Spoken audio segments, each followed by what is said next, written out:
आज हम गुरुत्वीय स्थितिज ऊर्जा ग्रेविटेशनल पोटेंशियल एनर्जी के बारे में जानेंगे और उसके लिए व्यंजक निकालेंगे। ठीक है, तो हम जैसे कि जानते हैं कि दो पिंडों के द्रव्यमानों के कारण वे एक दूसरे को क्या करते हैं, आकर्षित करते हैं। जब एक पिंड को दूसरे पिंड से दूर ले जाया जाता है तो क्या होता है, गुरुत्वीय बल के विरुद्ध कार्य करते हैं, है ना। लेकिन जब एक पिंड को दूसरे पिंड के पास लाया जाता है तो गुरुत्वीय बल द्वारा कार्य किया जाता है ना। और जो कार्य किया जाता है वो किसी पिंड की क्या होती है, स्थितिज ऊर्जा होती है। स्थितिज ऊर्जा के रूप में उसका संचय होता है ना। तो क्या कह सकते हैं हम कि जब दो पिंडों के बीच की जो दूरी होती है उसको घटाई या बढ़ाई जाती है ना, तो उस निकाय की स्थितिज ऊर्जा में परिवर्तन होता है ना। और अनंत पर किसी पिंड की स्थितिज ऊर्जा क्या होती है, शून्य होती है ना। तो किसी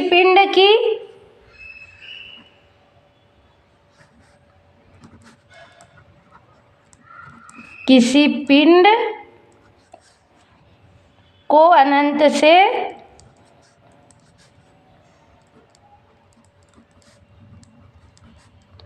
गुरुत्वीय क्षेत्र के किसी बिंदु तक लाने में जो कार्य किया जाता है उसे उस बिंदु पर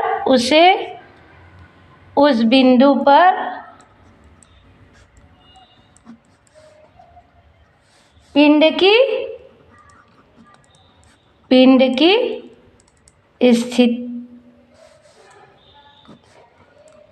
गुरुत्वीय स्थितिज ऊर्जा कहते हैं, है ना। अब जब अनंत से उसको गुरुत्वीय क्षेत्र में लाते हैं तो हमको कार्य नहीं करना पड़ता, हमको कार्य क्या होता है, प्राप्त होता है। मतलब कि गुरुत्वीय क्षेत्र द्वारा कार्य किया जाता है, स्वयं से कार्य नहीं किया जाता है ना। तो गुरुत्वीय स्थितिज क्या होती है, ऊर्जा सदैव ऋणात्मक होती है। गुरुत्वीय स्थितिज ऊर्जा सदैव ऋणात्मक होती है। ठीक है, क्या होती है, सदैव ऋणात्मक होती है। अब हम गुरुत्वीय स्थितिज ऊर्जा के लिए व्यंजक निकाल लेते हैं। गुरुत्वीय स्थितिज ऊर्जा का व्यंजक। ठीक है, तो मान लो कि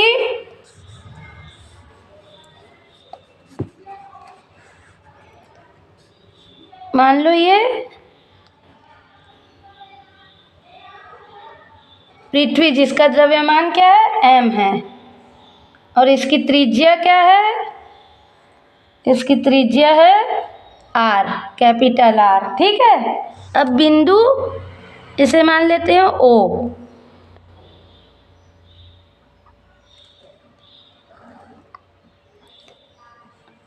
अब O से R दूरी, स्मॉल r दूरी पर एक बिंदु क्या है, A, जिस पर हमें स्थितिज ऊर्जा ज्ञात करनी है। यहाँ से यहाँ तक की पृथ्वी के केंद्र से ए तक की दूरी क्या है, स्मॉल आर। ठीक है, तो इसे लिख लेते हैं हम। मान लो पृथ्वी का द्रव्यमान कैपिटल M है तथा त्रिज्या R है। इससे R दूरी पर स्थित बिंदु A पर गुरुत्वीय स्थितिज ऊर्जा का मान ज्ञात करना है। ठीक है, अब मान लेते हैं किसी क्षण एक M द्रव्यमान का पिंड बिंदु P पर है। P पर क्या है, M द्रव्यमान का एक पिंड है ना। इसका पिंड का द्रव्यमान क्या है, स्मॉल m। ठीक, मान लो किसी क्षण बिंदु P पर स्मॉल m द्रव्यमान का एक पिंड है और OP बराबर x दूरी है। ठीक है, तब न्यूटन के गुरुत्वाकर्षण नियम से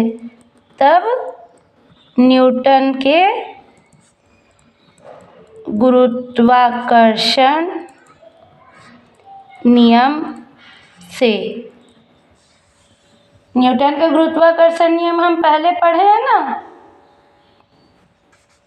नियम से पृथ्वी द्वारा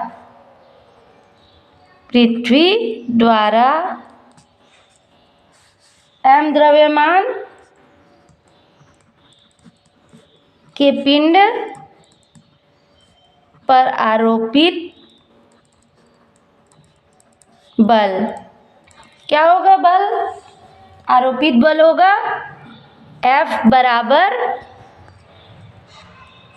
G गुरुत्वाकर्षण नियतांक, पृथ्वी का द्रव्यमान M और पिंड का द्रव्यमान स्मॉल m बटा इनके बीच की दूरी x का वर्ग। ठीक है, अब इस पिंड को अत्यंत अल्प दूरी तक मान लो खिसकाया जाए, यहाँ से यहाँ तक हम, है ना, Q तक। ये क्या है, बहुत अल्प दूरी, क्या है ये, dx। ये दूरी क्या है, dx। P से यहाँ तक खिसका के लाए, है ना। इस पिंड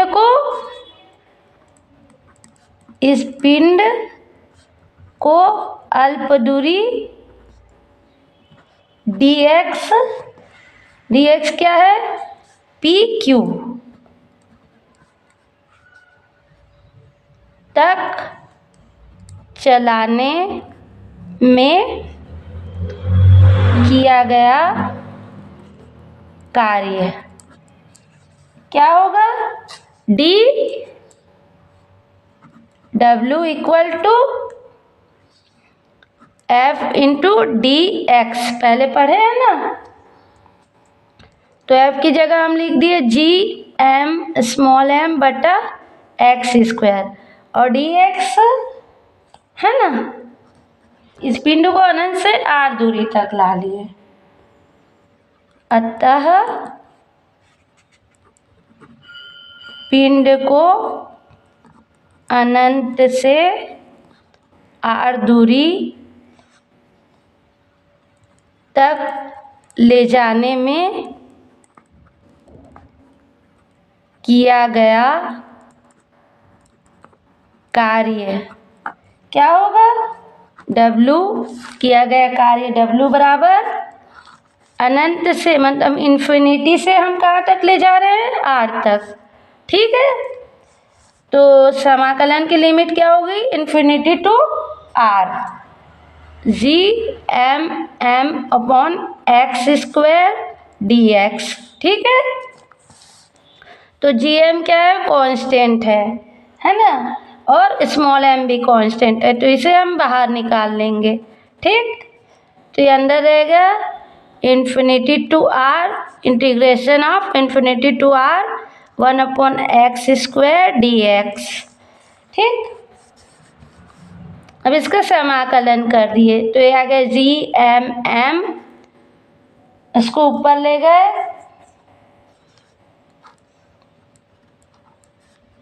तो ये आ गया x⁻⁻2 डी एक्स। अब इसका समाकलन कर दिए तो जी एम एम ये आ जाएगा हमारा x-2 + 1 अपॉन -2 + 1, और लिमिट क्या है? Infinity to r. ये कहाँ से आ गया? चूँकि समाकलन करते हैं हम x⁻n dx बराबर x⁻n dx बराबर क्या होता है? x⁻n + 1 अपॉन n + 1, यहाँ से है ना, समाकलन में हम पढ़े हैं। ठीक है, तो इसको हल किए तो क्या आ गया हमारा? जी एम एम x⁻⁻1 अपॉन -1 है ना, तो माइनस को बाहर निकाल लिए, जी एम एम इन्फिनिटी। अब लिमिट रख देंगे इसमें, तो लिमिट रखे तो हमारा क्या आ गया? 1/r - 1/∞। ठीक है, तो आ गया -gm/m/r। अब चूंकि 1/∞ इक्वल टू होता है 0, है ना, तो ये मिल गया हमको W बराबर -gm/m/r।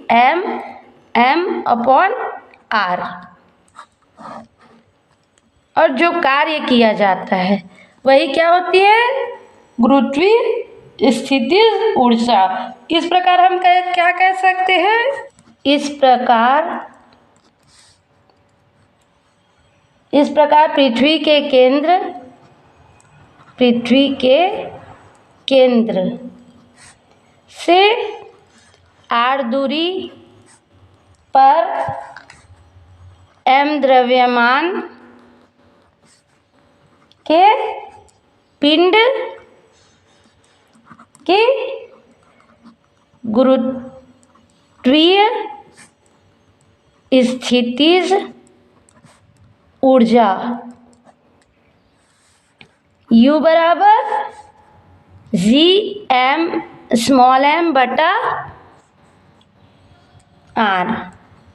गुरुत्वीय स्थितिज ऊर्जा को कैपिटल U से दर्शाते हैं, है ना। और यही क्या है? किसी वस्तु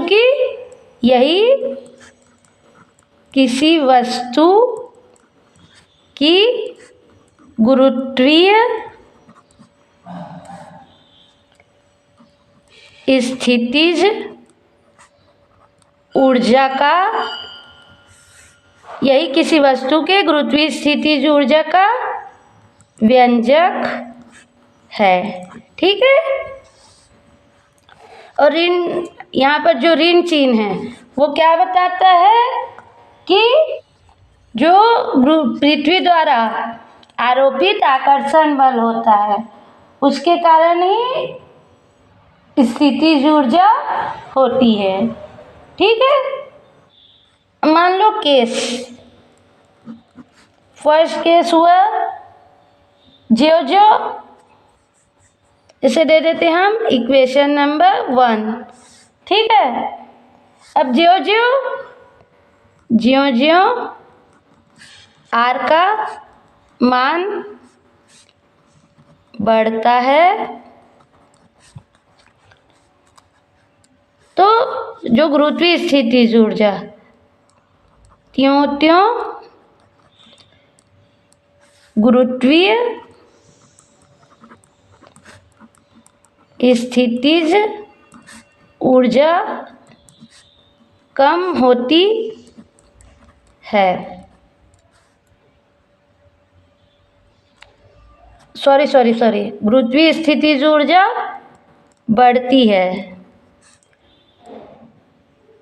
ना, बढ़ती है क्योंकि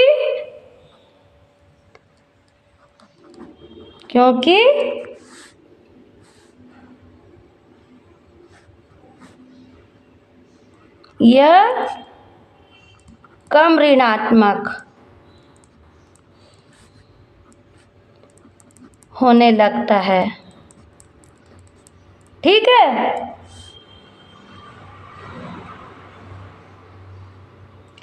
और यदि r बराबर इन्फिनिटी हो तो क्या होता है? गुरुत्वीय स्थितिज ऊर्जा, गुरुत्वीय स्थितिज ऊर्जा U बराबर -Gm/m/r² बराबर ये हो जाता है 0। ठीक है, जहाँ इन्फिनिटी हो जाए तो 1/∞ बराबर 0। ठीक है, 1/∞ बराबर 0। तो क्या कह सकते हैं? अनंत पर अर्थात अनंत पर गुरुत्वीय स्थितिज ऊर्जा 0 होती है। ठीक है, अब सेकेंड कंडीशन है हमारा, अगर पिंड को, किसी पिंड को यदि r1 से r2 दूरी तक विस्थापित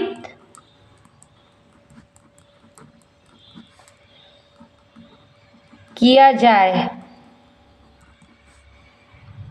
तो गुरुत्वीय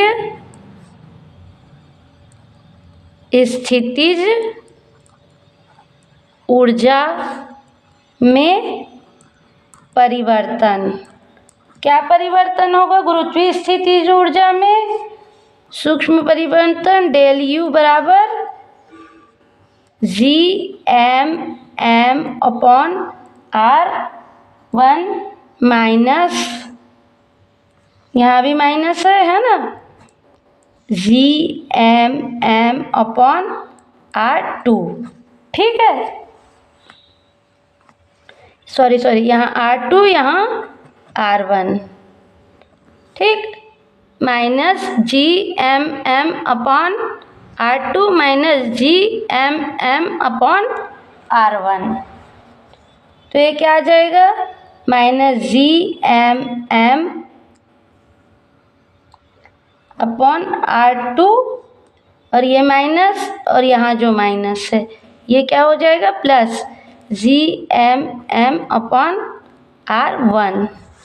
तो ये क्या हो जाएगा? इसको Gm को कॉमन ले लिए और ये आ जाएगा अंदर हमारा ब्रैकेट में 1/r1 minus 1/r2 del U। ठीक है, इसे दे देते हैं हम इक्वेशन नंबर 2।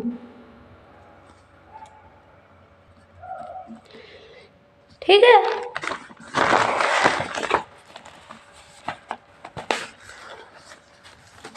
अब समीकरण 2 से हमको स्पष्ट है कि जब r1 का मान बड़ा होगा r2 से तो डेल U का मान क्या होगा?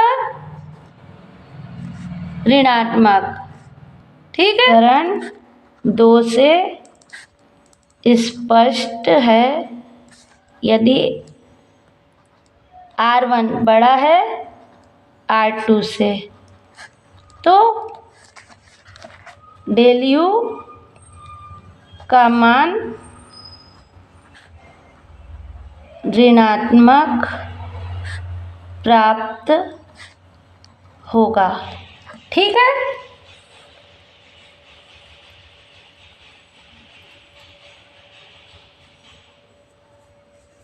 और यदि R2 बड़ा है R1 से,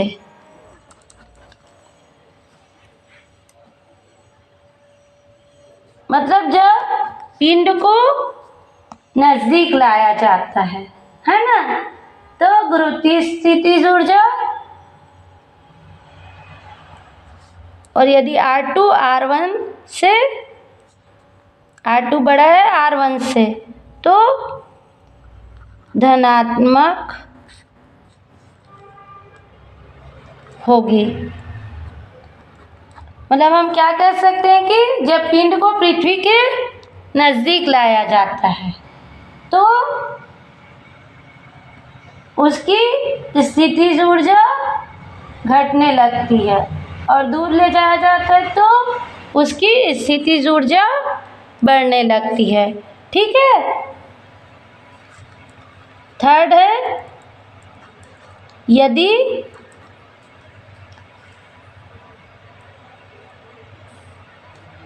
यदि एकांक द्रव्यमान के पिंड को अनंत से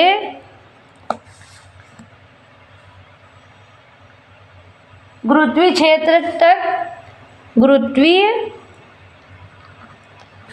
क्षेत्र के किसी बिंदु तक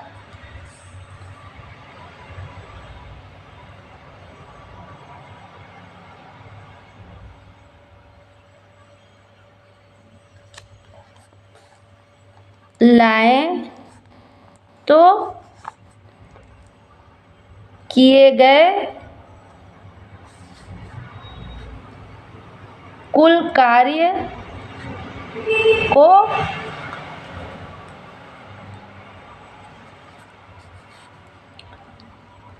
उस बिंदु पर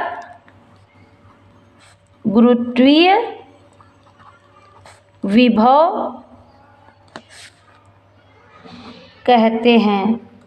ठीक है। तो अतः समीकरण 2 से क्या होगा? समीकरण 2 से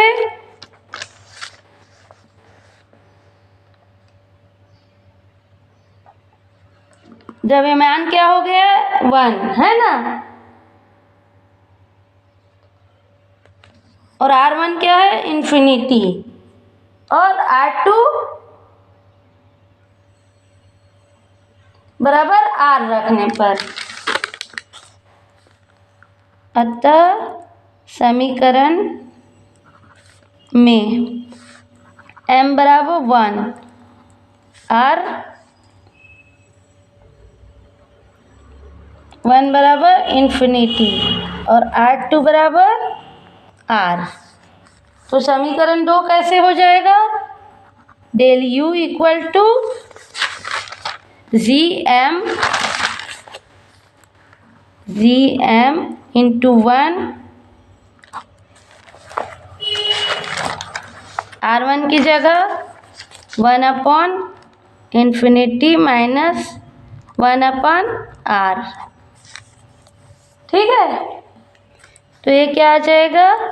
GM अपॉन, ये तो 0 हो जाएगा क्योंकि 1 अपॉन इन्फिनिटी इक्वल टू 0। ठीक है। तो ये आ गया R। तो डेल U बराबर ये आ जाएगा, है ना हमारा, माइनस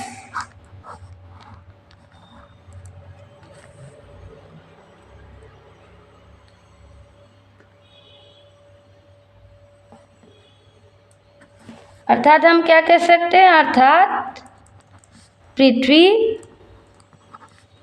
के केंद्र से R दूरी पर स्थित किसी बिंदु का गुरुत्वीय विभव क्या होगा? गुरुत्वीय विभव -gm/r होगा। ठीक है। अब चौथा कंडीशन है हमारा u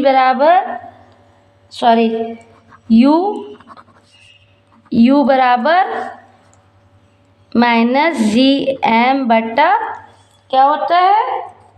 gmm/r है ना। तो ये क्या लिख सकते हैं इसको हम? ऐसा भी तो लिख सकते हैं ना, -gm/r इंटू m।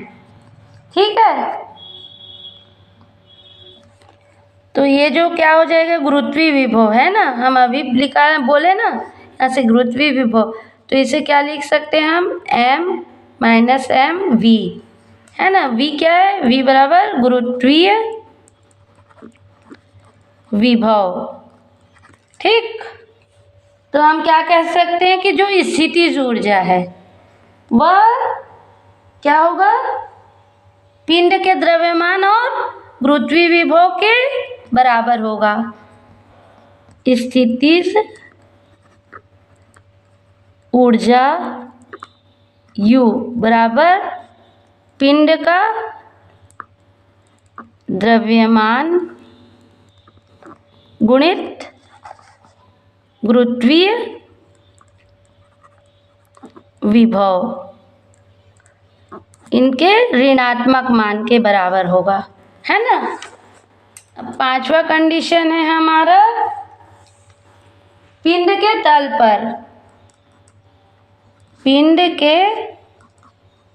पर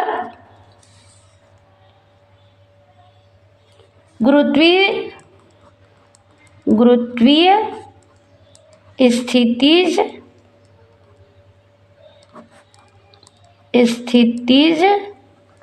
ऊर्जा किसके सापेक्ष? अनंत के सापेक्ष क्या होगी? US बराबर -gmm/R।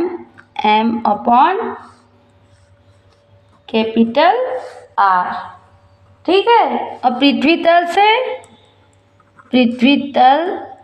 से h ऊंचाई पर UG equal two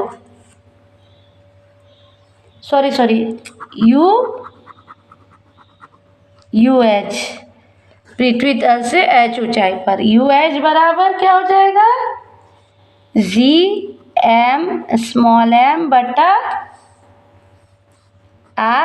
plus h, जो पृथ्वी की त्रिज्या हो और सतह से ऊपर जो ऊंचाई लेंगे वो जुड़ जाएगी, है ना।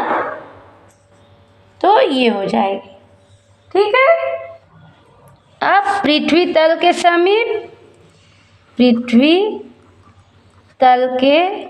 समीप किसी पिंड की गुरुत्वीय स्थितिज ऊर्जा, मान लो यदि m द्रव्यमान के पिंड को R1 से R2 दूरी तक विस्थापित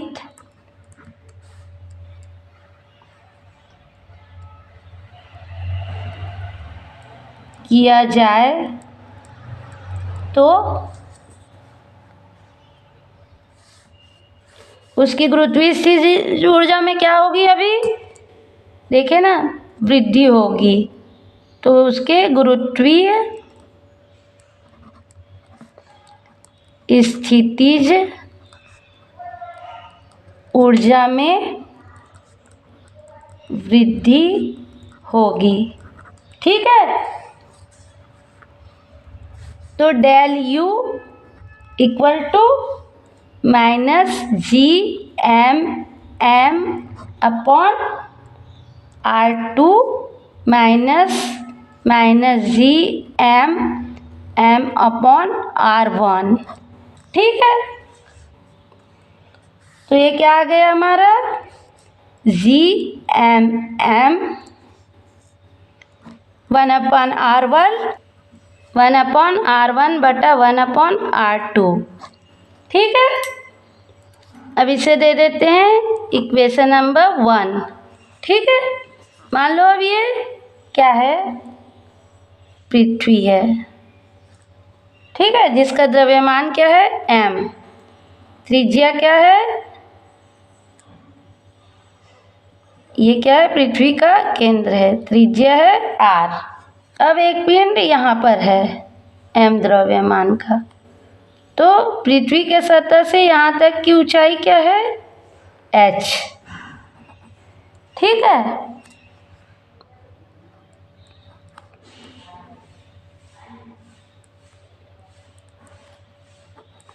और इधर की केंद्र तक यहाँ तक की r। मान लो m द्रव्यमान का, मान लो पृथ्वी का द्रव्यमान m, त्रिज्या r है ना, है। यदि स्मॉल m द्रव्यमान के पिंड को पृथ्वी की सतह से h ऊंचाई तक ऊपर ले जाया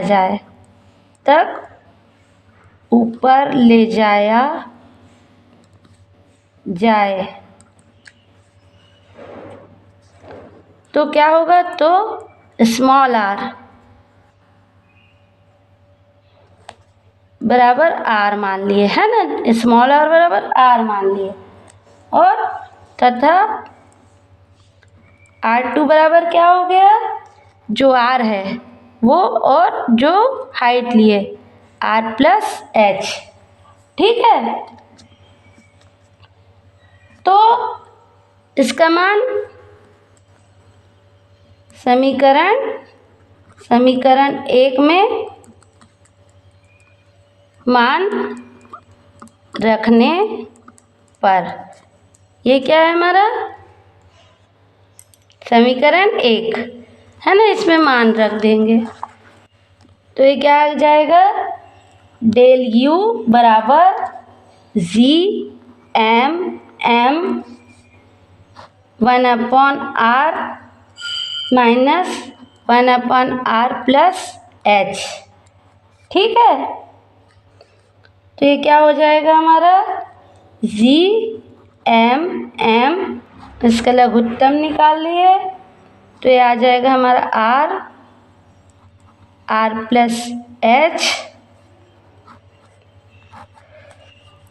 और ये हो गया r plus h minus r, तो ये आ गया जी एम एम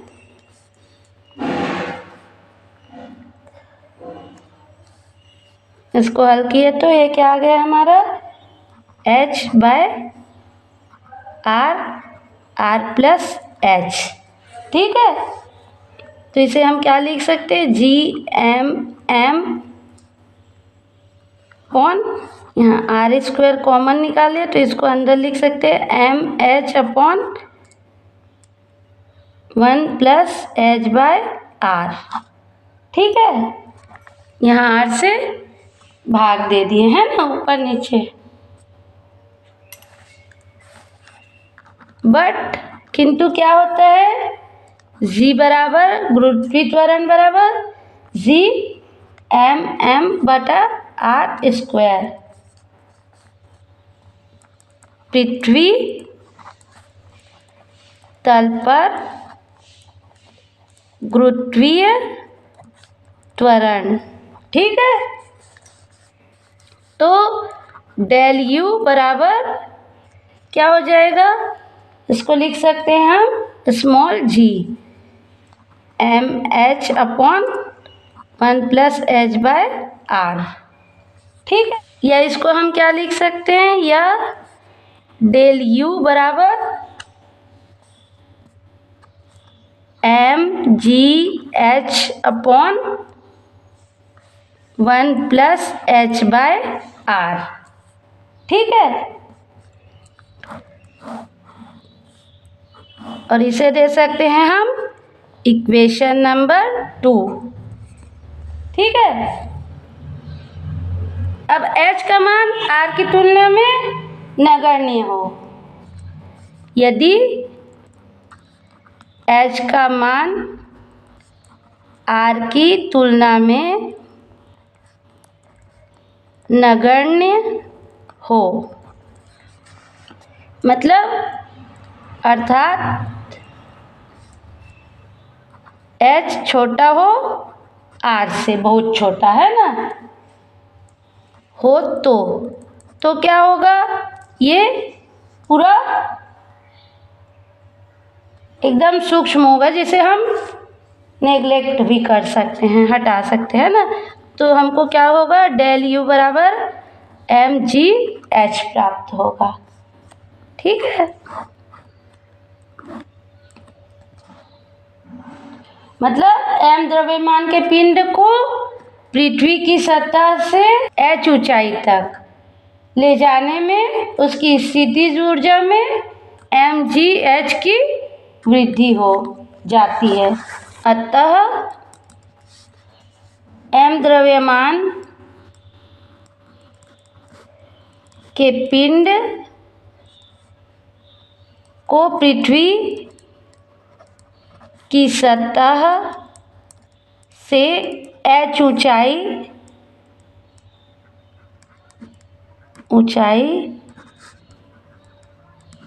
ऊंचाई तक ले जाने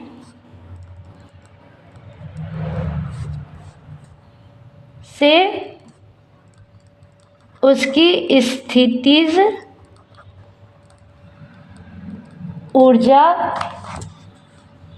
में स्मॉल mgh की वृद्धि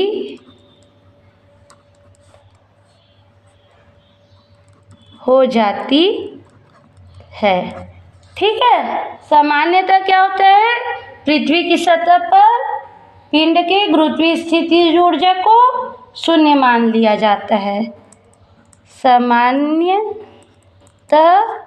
पृथ्वी की सतह में स्थित पिंडों की स्थितिज ऊर्जा को शून्य मान लिया जाता है।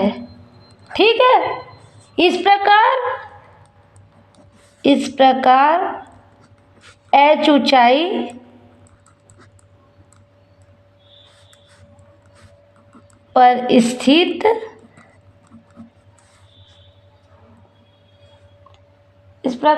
ऊंचाई पर स्थित किसी पिंड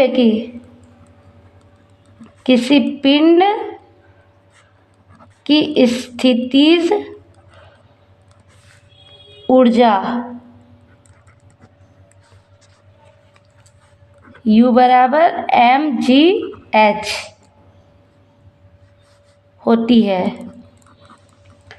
ठीक है, यदि h बराबर r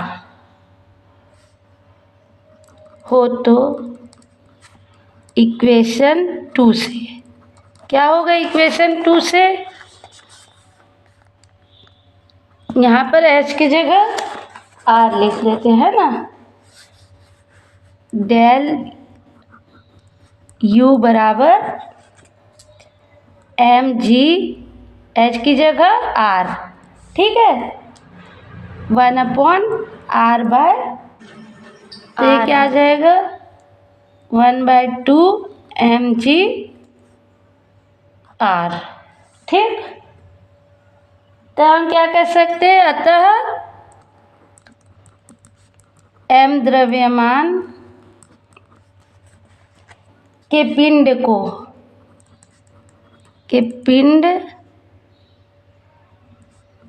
को पृथ्वी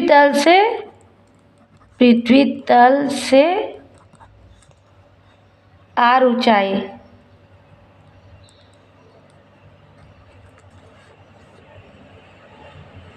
तक ले जाने में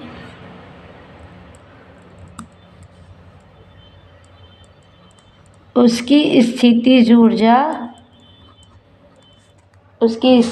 ऊर्जा में 1/2 mg/r की वृद्धि हो जाती है। ठीक है।